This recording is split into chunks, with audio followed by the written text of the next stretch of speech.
All right, so my recording device, aka my phone, kind of glitched out on me and cut that recording short. So we're going to pick up where we left off. In the example we were working on, we had determined the form that yp was supposed to take, and we had started finding some derivatives of that. I think I was writing down one of these when it cut off. So here's what those derivatives would look like.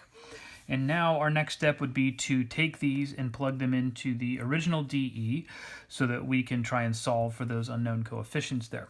Y double prime, that's going to go first. So I have this guy, negative 4c e to the negative 2x plus 4cx e to the negative 2x. And next up I have plus 6y prime, so plus 6 yp prime looks like this. B plus c e to the negative 2x minus 2cx e to the negative 2x plus 8y, here's y right here.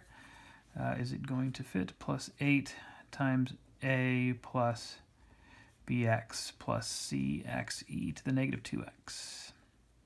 And that's equal to 3 e to the negative 2x plus 2x. All right, so again, we're going to simplify all of this stuff down. We're going to do it without showing all the algebraic steps. What that's going to lead to in this example is the following: 8a plus 6b plus 8bx plus 2ce to the negative 2x equals 3e to the negative 2x plus 2x. Okay, and again, we're solving for these unknown coefficients. So for example, I have this e to the negative 2x term here. The coefficient should be a 3. What I'm seeing is a 2c, so that would mean that c is equal to 3/2. Okay, my x term has a 2, right? So 8b should be equal to 2, meaning b is equal to 1/4. I can plug that 1/4 in for the b here, use that to solve for a after I set this constant term equal to 0, because that's what the constant is over here. Doing that should give us a equals negative 3/16. And these are the coefficients I was looking for. So let's put that all back into our final solution now. Shh, my dog is whining at me. Y equals our complementary solution. I'm kind of a little crooked there. Complementary solution's up there, c1e to the negative 2x plus c2e to the negative 4x.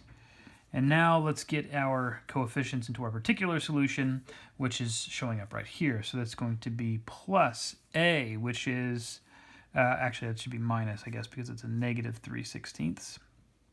Plus bx, that's going to be plus 1/4 x, plus c, which is 3/2 x e to the negative 2x.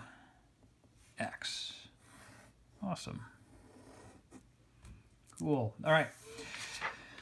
So hopefully you're kind of getting the idea here how we're doing this. And again, we spend so much time doing problems like this. I'm going to try and move through those last steps a little more quickly just to kind of get through the problem a little faster. I have one more example I want to do. Y double prime plus 4y equals cosine squared of x. Now the form of our g of x here, of our function, is not, it doesn't really match what we've already encountered as far as the functions that we're allowed to use this method on. We do see cosines showing up, but no cosine and squareds. But fortunately, we have trig identities that can help with that. Cosine squared of x, you can use what we call a power reduction formula, which you should have learned back in trigonometry. To change the form of this, cosine squared is the same thing as 1/2 plus 1/2 cosine of 2x. You would have used that in calculus too as well for trigonometric integrals. So if I put it in this form, I see that I have a constant plus a cosine function. Those two types of functions do match the kind that we can use this technique on. So I'm going to use that instead. Now let's find our auxiliary equation so we can get a complementary solution. It's going to look like m squared plus 4 equals 0. And this gives me solutions m equals plus or minus 2i, okay? Because those would be imaginary solutions. They have multiplicity 1. So now let's use that to come up with our complementary solution. Yc is going to equal, remember how we use this, right? A plus or minus bi. So A is 0. B would be 2. That's going to give me c1 cosine of 2x plus c2 sine of 2x. Okay, there's my complementary solution. Now we need an annihilator. So I have a constant, which is a type of polynomial that's annihilated by d. Just a single derivative turns that into a 0. So we know that our annihilator is going to involve d.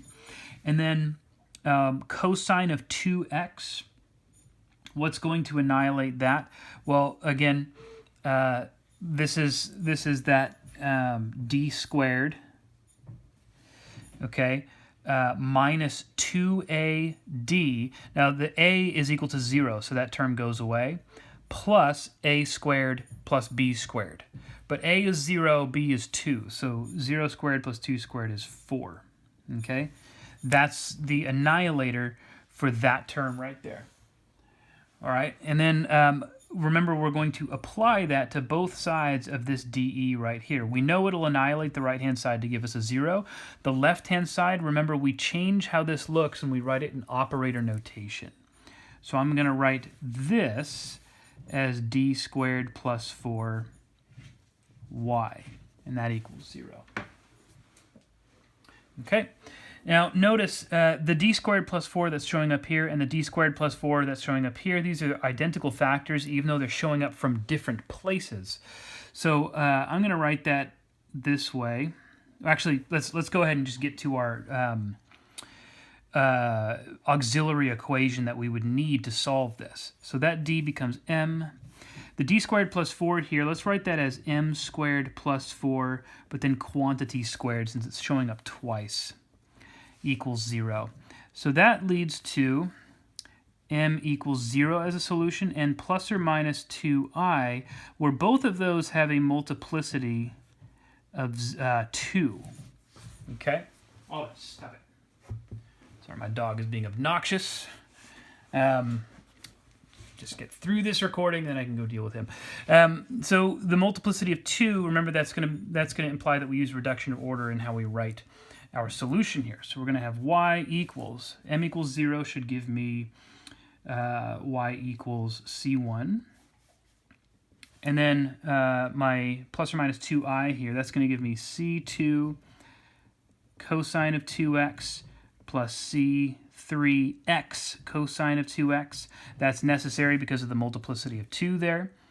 Plus c4 sine of 2x plus c5x sine of 2x. Okay? Now, looking for the terms that show up in our complementary solution, I have this guy and this guy. Those show up in my complementary solution. So the remaining terms are c3x cosine of 2x, c5x sine of 2x, suggesting that my particular solution is going to look like a constant, plus bx cosine of 2x, plus cx sine of 2x. Okay? Sorry. My dog is really kind of getting on my nerves right now. We need two derivatives because we have a second order equation up there that would be equal to... Now notice I have a couple of applications of the product rule here, so as we've kind of been doing, I'm going to jump straight to the simplified version of that. You verify that I'm doing this correctly, okay? 2cx plus b sine of 2x plus 2b plus c cosine of 2x. Now I need y double prime. Okay? And again, I'm going to have to use the product rule a couple of times. It gets messy, and then we simplify.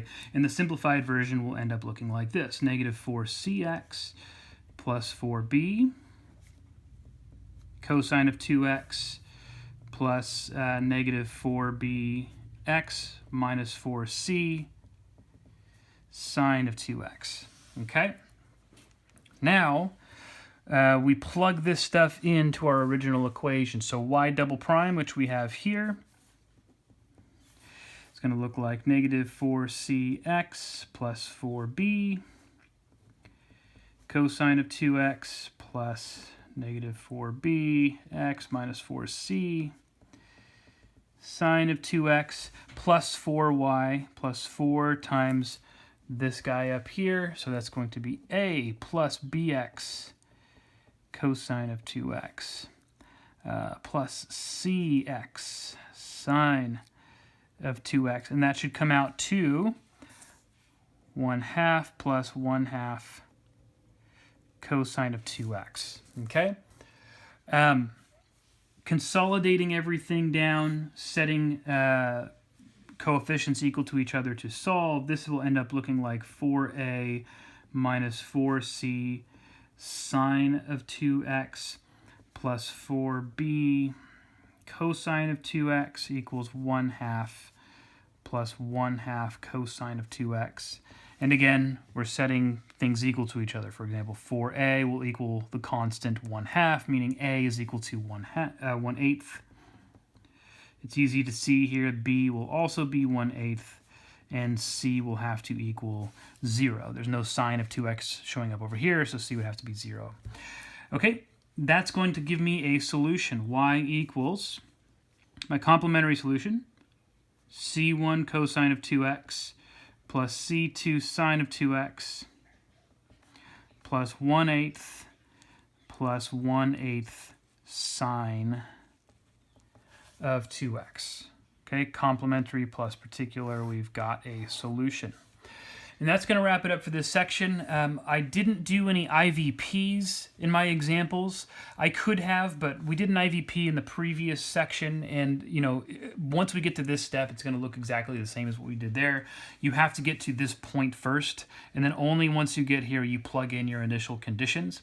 I think your book makes a remark about IVPs with these particular types of problems, and it cites a common mistake students make. Sometimes when solving an IVP, students will only plug the initial conditions into the complementary solution because those are the ones where the parameters are showing up, and you'll get wrong answers if you do that. You need to make sure, if this is an IVP like we did in the previous section, you use the general solution, which means complementary plus your particular solution, plug your initial conditions into that whole thing when you're trying to solve for C1 and C2. Okay? But that's going to be it for this section.